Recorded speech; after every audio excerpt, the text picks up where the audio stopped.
Você tomou a decisão mais importante do dia. Hoje você vai estudar e, portanto, se planejou, viu o que tinha que aprender, reservou um tempo e até mesmo se isolou das pessoas justamente para estudar. Hoje ninguém vai te atrapalhar. Você está decidido que vai ser o seu dia mais produtivo de estudos. Mas enquanto você estudava, você se pegou um pouco entediado e pegou um celular sem compromisso. Você começou a scrollar ali nas redes sociais. Então, o que será que João, o meu amigo, mandou no direct? É isso que você vai se perguntar assim que abrir o Instagram. O que aquela notificação atraente do seu celular, que deixou você curioso para ver o que o João te mandou, ela realmente significa? Você não questionou, mas agora você já viu o que o João tinha mandado. Agora você tá scrollando vários reels, vários vídeos no TikTok e no próprio YouTube também. Você está scrollando infinitamente, rindo de coisas bestas, aproveitando coisas inúteis, ficando com raiva de assuntos políticos que não agregam nada na sua vida, vendo dancinhas do TikTok, daquela nova trend que você tá gostando, e nisso já passou mais de 1 hora e você tá ainda mexendo nesse celular. Você, se deixar, você passa o dia todo ali. E os estudos que eu falei ali no começo do vídeo, que você começou pensando em estudar, o que você fez com eles? Deixou pra trás. Que estudo? O que é isso? Você passou mais de 1 hora agora no Instagram, você passou mais de 1 hora no Facebook, no YouTube, no TikTok. Como assim estudar? Você já esqueceu disso. Só que quando você percebeu que precisava voltar aos estudos, já era tarde demais. Agora você está cansado por algum motivo, mesmo só tendo acessado as redes sociais. Bom, agora que você já está cansado, você viu que passou o dia inteiro ali e acabou não estudando, não vai ser agora que você vai estudar. Você vai olhar pra isso e vai falar, eu vou deixar para outro dia, já tô cansado. Além de ter mexido nas redes sociais, eu fiz outra coisa. Aí você começa a se justificar. Quando você menos espera, você olha pra isso e fala, eu estudo outro dia mesmo. Hoje eu vou tirar um dia pra descanso. E o que você faz logo em seguida?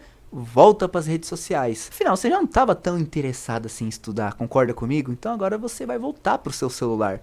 Que mal tem? E outra, a prova da sua faculdade ou da sua escola é para outra semana, né? Por que você vai estudar hoje? Por que você vai antecipar os seus estudos agora para deixar de mexer nas redes sociais? Não, você vai deixar para estudar depois, você tem tempo ainda, concorda? Esse é o pensamento que a maioria das pessoas tem, principalmente que as motiva a ficar na rede social por um grande período de tempo. Se você se identifica com isso, eu vou pedir para que você fique até o final desse vídeo, porque eu vou te explicar o quão danoso isso pode ser e o quão viciante também. Até porque esse costume de preferir mexer no celular, usar as redes sociais do que estudar, infelizmente, traz um dano incrível na sua vida. Ele pode te complicar de maneiras que você nem imagina. Tudo isso, além do problema por si só, de você estar trocando os estudos pelo próprio celular, você acaba deixando de focar naquilo que realmente te importa, que é mudar o seu futuro, que é fazer algo de útil, seja estudar, trabalhar, ou até mesmo fazer algum hobby que realmente seja mais significativo do que usar as redes sociais. Isso pode se tornar um vício na sua vida e vai te trazer complicações que talvez você não consiga resolver caso esse hábito, na verdade um vício, já esteja extremamente enraizado na sua vida. Portanto, nesse vídeo eu não só vou te explicar por que tudo isso acontece de acordo com a nossa mente e também de acordo com o livro Hiperfoco do Chris Bailey, eu não só vou te explicar o porquê, como também como resolver isso antes que seja tarde demais para você. Então, primeiramente, prazer, meu nome é Carlos, eu apresento para você livros técnicos iguais a esse do Chris Bailey, nos quais você vai conseguir extrair conhecimento valioso para sua vida, não só de finanças, como também de produtividade, de relacionamento e para qualquer tópico que você queira resolver. Afinal, para cada problema que você tem na sua vida, com certeza existe um livro que pode te ajudar a resolver esse problema. Combinado? Então, se você gosta de conteúdo assim, maravilha, curte e se inscreve aqui no canal. Se você não gosta, se você não faz ideia do que eu tô falando, não se inscreve nesse canal. Vou pedir para você esperar um pouco, ver se esse conteúdo agrega valor, para depois você querer se inscrever no meu canal, tá bom? Se eu não agregar valor, não tem problema. Sai desse vídeo, vai assistir algum outro vídeo, vai scrollar o TikTok infinitamente, faz qualquer coisa, menos se inscrever aqui, porque eu só quero que seja meu inscrito pessoas que gostam de ler livros iguais a esse. Do contrário, eu não quero estar me comunicando com você, combinado? Então vamos lá, o que o Chris Bailey fala sobre o porquê que o nosso cérebro prefere utilizar as redes sociais do que fazer qualquer outra tarefa mais significativa na nossa vida? Por que será que o nosso cérebro tende a fazer isso? A primeira coisa que você tem que saber, isso é um fato, pelo menos o livro traz como um fato e eu concordo, não tem como negar esse fato, eu acredito que seja um axioma por si só, é que o nosso cérebro, ele não foi criado para trabalhos intelectuais. Definitivamente, o nosso cérebro, o jeito como ele lida com a energia que a gente metaboliza, o jeito como ele foi criado e adaptado pela natureza, ele definitivamente não valoriza trabalho intelectual. Muito pelo contrário, se a gente fazer um estudo, de acordo com o livro, do como o nosso cérebro reage aos estímulos, como que ele interage com o ambiente, a gente vai perceber que, muito pelo contrário, ele não gosta de trabalhos intelectuais focados, um único assunto só, de uma forma focada. Não. Pelo contrário, ele gosta de novidades. Por que o nosso cérebro gosta de novidades? Aí tá na maneira como a gente evoluiu, como a gente se adaptou ao ambiente em que a gente vivia antigamente, na época das cavernas, e quais foram os seres humanos, juntamente com seus cérebros, que foram privilegiados na seleção natural para continuar existindo. E o cérebro que aparentemente foi privilegiado pela seleção natural foi o nosso. Como que o nosso cérebro interagia antes e por que ele foi privilegiado? Porque o nosso cérebro, ele tende a valorizar novidades no ambiente, e não simplesmente valorizar o tédio, valorizar a mesma coisa, a mesma informação ao longo de um tempo maior. O que isso quer dizer? Vou explicar. Imagina o homem das cavernas. Ele vai estar focado a todo momento em entender aonde tem ameaça e aonde tem oportunidade. Então imagina um homem das cavernas hiperfocando em acender uma fogueira. Pô, vai dar ruim. Por que vai dar ruim? Se ele hiperfocar, só se importar apenas em acender a fogueira, o homem das cavernas ia ter problemas com, por exemplo, em saber se existe alguma ameaça animal perto dele. De repente, será que tinha uma onça entrando na caverna? Será que tinha alguma serpente venenosa, algum animal peçonhento no geral ali, uma aranha? Perto dele, ele não tá se ligando nisso? Será também que ele ia deixar de lado o fato de que ele precisava caçar para ajudar a sua esposa, que tá grávida com os filhos? No caso, esposa não, né? No caso, não existia casamento naquela época. Mas enfim, será que ele estaria preocupado com a sua fêmea, que tá ali com seu filho, literalmente esperando nascer, precisando de proteção? Será que ele ia esquecer disso e ia só focar na fogueira? Perceba que o nosso cérebro, então, ele tende a sempre se importar com novidades. Então imagina também na questão da selva. Pô, que barulho é esse que eu tô ouvindo? Será que é um animal perigoso? Será que é um animal que eu posso caçar e comer? Então sempre que a gente é estimulado por novidades, um clique, a gente vai tender a prestar atenção naquilo. Ou seja, qualquer coisa, qualquer novidade que a gente vai ver, o nosso cérebro vai tirar a atenção de onde a gente está para ver qual que é esse novo estímulo. Porque a gente foi privilegiado na seleção natural a sobreviver assim. Como eu disse, não faz sentido um homem da caverna acabar hiperfocando em acender uma fogueira e esquecer todo o resto. Ele pode ser picado e morrer, ele pode esquecer de dar a provisão para sua esposa e também acabar ou ele morrendo ou a sua esposa morrendo e naturalmente ele não conseguir continuar com a sua prole, não fazer os seus genes ir adiante. Tudo isso por uma falta de atenção aos detalhes do ambiente, ou seja, às novidades daquele ambiente, das informações que estão tentando interagir com ele. Então, uma vez que o nosso cérebro gosta de prazeres, de novidades, coisas prazerosas no geral, e quanto mais novidade melhor, pensa comigo, hoje em dia a gente tem o mesmo estilo de vida que os homens das cavernas? Não. A gente pode tranquilamente acordar e trabalhar no nosso escritório, ou trabalhar no nosso quarto, se você for um trabalho home office. A gente pode fazer tudo em um ambiente controlado, que não vai ter perigo. Talvez seja até confortável em questão de clima, né? Se a gente pensar em pessoas que trabalham no ar-condicionado, nem sequer preocupação com o clima a pessoa tem dentro do escritório. Soma tudo isso. Será que o nosso cérebro foi adaptado a esse ambiente? Não, definitivamente. E é por isso que os celulares acabam abusando, querendo ou não, eles acabam abusando do nosso cérebro. Porque simplesmente o nosso cérebro é adaptado para o estilo de novidade, de estilo de recompensa e novidade que existe nas redes sociais. Se a gente não sabe o que vai aparecer quando a gente scrollar um vídeo. A gente não sabe o que o nosso amigo tá postando agora nas redes sociais. A gente tem curiosidade, é novidade. E é novidade às vezes prazerosa. Às vezes pode ser uma informação que no curto prazo nos dê ali um pico de dopamina. Seja porque socialmente falando, o post do nosso amigo nos estimula a desenvolver ali algum tipo de emoção naquele momento, lidar de forma emocional, seja por inveja, felicidade. Algum gatilho de novidade vai acontecer com a gente usando as redes sociais. Por outro lado, quando a gente vai pensar em estudar ou fazer alguma coisa complexa, definitivamente não. A gente não tem todos esses incentivos de prazer e novidade. Então é por isso que, de acordo com Chris Bailey no livro Hiperfoco, você prefere utilizar o celular do que estudar. Porque o nosso cérebro é adaptado para isso. Ele não foi criado para fazer trabalho intelectual focado. Pelo contrário, ele foi criado para ver novidade e ter prazer. Então, agora que você já entendeu isso, vamos ver agora 4 dicas, de acordo com Chris Bailey. 4 dicas que vão te ajudar a tentar hiperfocar mais mais, ao mesmo tempo que você evita o uso do celular. Ou seja, por mais que seja um paradoxo você tentar ir contra aquilo que a sua natureza te moldou para ser, não é necessariamente natural o uso do celular. Ele é uma adaptação moderna da questão da tecnologia, do avanço tecnológico, que infelizmente o nosso cérebro não se adaptou para lidar com ele, não se adaptou para entender que isso é uma ameaça, mas naturalmente, por a gente sermos também seres racionais, a gente consegue tentar moldar o nosso ambiente, a gente pode fazer com que o uso do celular seja menos prejudicial à nossa saúde, e não só à nossa saúde também, como a gente pode usar o celular para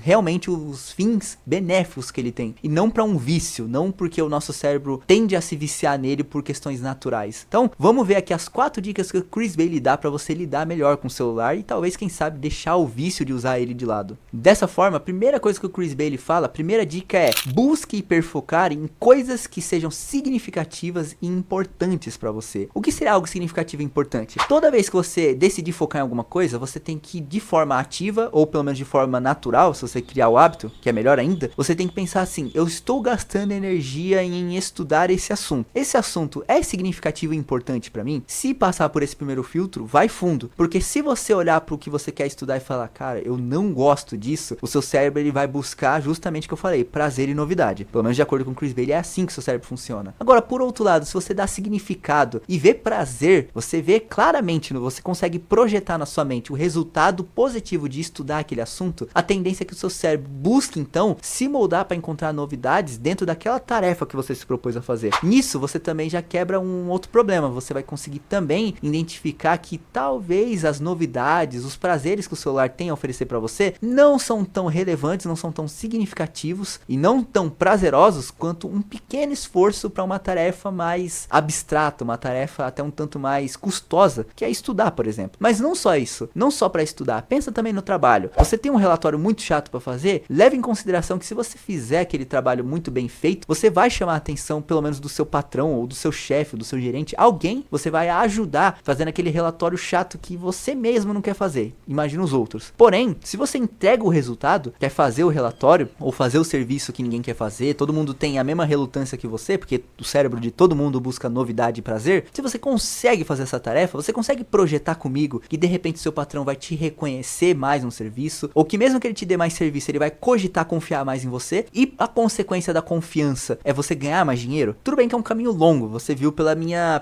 tese aqui, mas a tendência é que você encurte isso, você entenda que se você trabalhar bem, você corta vários caminhos para ganhar mais, ou ser promovido, ou ser mais reconhecido, ou até mesmo encontrar um emprego melhor com as habilidades que você desenvolveu. Consegue perceber? Então você tem que estar todo momento hiperfocando em tarefas significativas e que dê prazer para você. Mesmo que não seja no longo prazo, você precisa projetar isso no presente para que o seu cérebro fique mais compelido a querer trazer esse prazer futuro no presente. E o presente seria você encontrar muito significado e prazer estudando agora, certo? Essa é a primeira dica do Chris Bailey, basicamente. A segunda dica que ele dá pra você é pra você eliminar o máximo de distrações internas e externas possíveis. Ou seja, você costuma mexer muito no próprio celular? Pô, deixa esse celular longe do seu ambiente. Você costuma ter um prazer ali muito grande em jogos? Você tem um anseio muito grande pra jogar um jogo? Tenta de alguma forma evitar esse jogo. De repente o console tá inacessível a você, ou você entende, pelo menos de forma consciente, quão maléfico é jogar no momento errado. Qualquer que seja o objeto estimulante de atenção, tente tirar ele do seu ambiente. Então,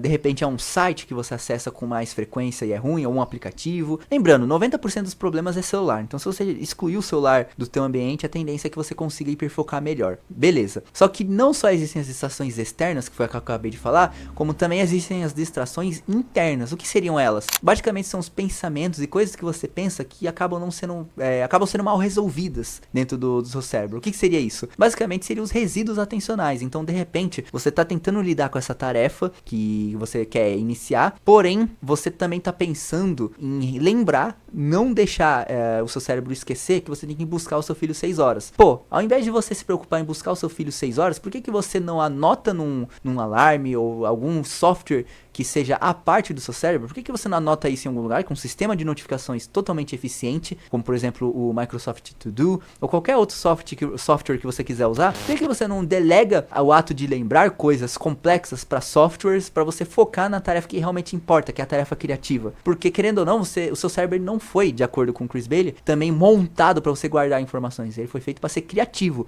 mas não para guardar informações. Quem guarda informações hoje em dia é caderno físico, ou se você quiser ser um pouco mais tecnológico, você usa softwares para isso. Mas não faça o seu cérebro guardar informação, porque isso vai gerar estresse na realidade. E a tendência é que você olhe para a tarefa, tenha mais relutância em iniciar ela e acabe, infelizmente, usando o celular. Só que, curiosamente, se você presta atenção em usar o celular, acontece o mesmo efeito também, né? O celular, querendo ou não, é uma distração, e que essa distração, ela também pode fazer com que você esqueça seu filho na escola, porque querendo ou não, você tá hiper focando ali no uso das redes sociais. Então, começa também a anotar as coisas que você precisa fazer, as pendências em softwares ou cadernos externos ao seu cérebro, que a tendência é que você tenha mais espaço ali para evitar justamente o uso do celular. Seu cérebro não vai estar fadigado de guardar informação, facilitando com que você faça o que realmente importa, que é o trabalho intelectual, e abre espaço para você ver o quão significativo é você começar e terminar uma tarefa que é importante para você. É muito mais significativo do que abrir o Instagram e deixar rolar ali. A terceira dica do Chris Bailey é você reservar um tempo específico do seu dia para você hiperfocar em uma tarefa. Mas antes de explicar isso, eu vou te fazer um convite muito especial. Você quer conversar desse livro com outras pessoas aqui do canal que já leram esse livro ou que gostam de ler livros parecidos como esse? Sei lá, pode ser tanto esse livro do Chris Bailey, que é o Hiperfoco, pode ser outros livros como o livro do Robert Greene, Arte da Sedução, outros livros de finança, como, por exemplo, Pai Rico, Pai Pobre. Todos esses livros vai ter alguém lá na comunidade que provavelmente leu e pode conversar com você sobre. Tudo isso num grupo do Telegram totalmente gratuito. Quer entrar nesse grupo? Dá uma olhada no primeiro link da descrição, eu só preciso que você me deixe o nome e e-mail, porque logo em seguida você já vai ter acesso a esse grupo do Telegram totalmente de graça. Não só vão estar os meus inscritos, como às vezes eu também vou estar lá conversando com vocês, publicando conteúdo e avisando também quando tiver vídeo novo aqui no canal. Então, quer ter acesso a esse conteúdo? Entra na comunidade do Telegram que você vai conseguir decolar tanto de gente que gosta de ler livro lá. A gente vai montar essa comunidade de pessoas que gostam de ler livros técnicos ali na Orzi, combinado? Dito isso, a terceira dica do Chris Bailey para você conseguir lidar com o uso do celular é você realmente escolher um tempo específico para hiperfocar. Por quê? Por que isso funciona de acordo com o Chris Bailey? Quando você seleciona um tempo específico para hiperfocar, você diminui primeiro a chance de você hiperfocar por longos períodos de tempo, períodos esses que vão fazer com que você realmente se canse mais rápido no geral. Então, escolhendo um tempo, você pode descobrir quantas horas de estudo, quantas horas de foco líquidos você vai começar a ficar cansado, e quando você de fato cansar, você realmente não vai se culpar, você vai parar de hiperfocar e você vai fazer o que quiser. Desde, de repente, você recarregar suas energias com um foco disperso. Nisso eu já citei o foco disperso em outro vídeo aqui no canal. Vou tentar deixar nos cards aqui, se eu lembrar, pra você acompanhar, mas se não, você só procurar foco disperso Orbucks aqui no YouTube que você vai conseguir achar o meu vídeo. Então, você pode não só utilizar o foco disperso para recarregar as energias e tentar hiperfocar novamente, como que, querendo ou não, se você hiperfocou por 2 horas líquidas, você com certeza já deve ter feito muito progresso na tarefa que você precisava fazer. Querendo ou não, 2 horas líquidas fazendo alguma coisa com objetivo, pô, você consegue estudar muita coisa, você consegue terminar muitos trabalhos, muitos relatórios no seu serviço. Então, quando você consegue atingir um objetivo importante como esse,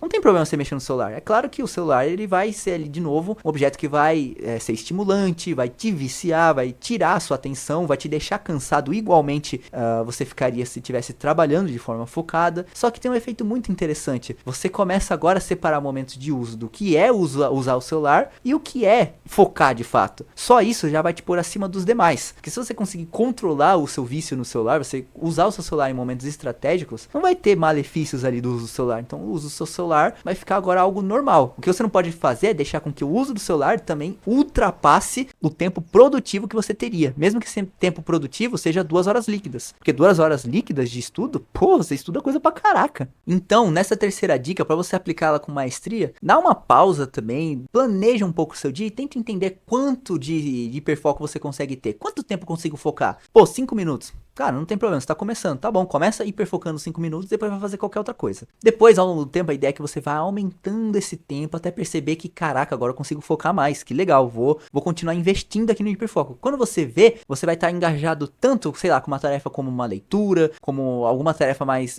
significativa no trabalho, que você nem vai ver a hora passar. Você vai entrar no estado de fluxo, né? O estado de flow, que o Chris Bailey também cita, né? Que é quando você consegue estar tão focado em alguma coisa que você perde até a percepção do tempo. E a quarta dica dica para você lidar com as redes sociais de acordo com o Chris Bailey é para você vigiar o seu foco atencional. O que é vigiar o seu foco atencional? Você vai tentar criar a metaconsciência de imaginar assim, aonde a minha atenção está nesse exato momento. Ou seja, ao invés de ser alienado, ficar lá scrollando, começa a forçar o seu cérebro a falar assim, o que eu tô pensando agora? Se você tem o costume de parar para pensar no que você tá pensando, por isso que é a metaconsciência, é o pensar sobre o pensamento, você vai ter maiores chances de olhar para o que você tá fazendo e criar ali um certo valor, criar uma certa avaliação se vale a pena ou não continuar naquilo. Pô, eu tô nas redes sociais, eu deveria estar aqui? Aí você vai pensar, talvez não. Pô, será que realmente é importante eu estar vendo a foto da Priscila na praia, de biquíni, nesse exato momento, sendo que eu posso estudar, eu posso ler um livro como esse, o do próprio Chris Bailey, eu posso ler um livro de finanças, eu posso ler livros como esse, só que eu tô gastando tempo olhando a Priscila na praia. Pô, eu quero ir na praia. Aí quando você pensa, pô, eu quero ir na praia, o que eu preciso pra ir na praia? Eu preciso ler um livro igual a esse que eu não tô lendo agora, eu tô procrastinando pra ter a condição financeira, porque a minha vida vai mudar depois de ler um livro igual a esse, eu tenho certeza. Ou, né, minha vida vai mudar fazendo o que você pretende fazer no geral, e eu posso ir na praia depois. Pô, eu posso ir na praia com a própria Priscila, entendeu? Não faz sentido você não ter a metaconsciência, você precisa saber o que tá passando na sua cabeça. Primeiro, pra você não ser alienado, e segundo, pra você conseguir guiar a sua vida de uma forma muito mais significativa. Não julga a si mesmo se você tem dificuldades pra fazer isso, porque, como eu disse, o nosso cérebro não foi projetado pra trabalho intelectual, a gente tá tentando adaptar ele pra não ter tanto prejuízo. Mas, em geral, o seu cérebro vai funcionar assim porque ele nasceu assim, tá bom? Então, a primeira coisa que o Chris Bailey diz é não se julgue. Se você se perceber divagando em coisas que você não deveria estar divagando, sem problema, não se julgue, entenda, tenha consciência disso e tente mudar. Mas tudo a partir da metaconsciência sem se julgar. Se a Priscila na praia tá sendo algo muito interessante pra você naquele momento, não tem problema, não se julgue. Mas entenda que a ideia é que você melhore isso ao longo do tempo, sem se cobrar tanto, é claro. Porque se você se cobrar, o seu cérebro vai te sabotar. Ele não vai querer que você fique se julgando por algo que ele nasceu pra ser. Portanto, eu tenho certeza que essas 4 dicas do Chris Bailey no livro Hiperfoco, com certeza vão te ajudar a superar esse BO de que é basicamente você estar viciado nas redes sociais. Isso porque as dicas dele, como você viu, são bem simples, principalmente se você entender os conceitos mais importantes como o hiperfoco por si só. Mas agora eu vou te fazer um convite especial. Você quer aprender a como nunca mais se distrair enquanto estuda? Você quer hiperfocar enquanto estuda e nunca mais se distrair, tendo como resultado a possibilidade de ter mais, alcançar resultados significativos na sua vida? Dá uma olhada no vídeo que eu vou deixar aqui na tela, que você vai aprender a como hiperfocar nos estudos, tá bom?